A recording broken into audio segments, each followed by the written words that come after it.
base ka sa swerte. Di lagi pa pwede na yung pwede lang ko pwede nga. Isipin na wala bagay na hindi pwede. Siyempre, di araw-araw ka 25 ng Disyembre. Darating at darating ang peste. Yan ang dapat kong magandaan. Kasi buti pa yung leche. Plano may plano kahit leche. Akala ko ayaw mo ng dilata, pero lagi ka nakahilata. Kala ko ayaw mo tumunganga, pero inang una mabunganga. Kala ko gusto mo ng biyaya, pero lagi ka nakatihaya. Sarili mo din ang dinadaya, kasi sa kababara mo sa niyaya.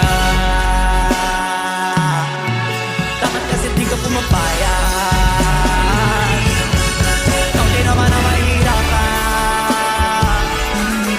Tsaka ikaw di naman hinayang sa mo sa sayang. Hoy, bato, gandi ka pa mayaman, wala ka pa matabang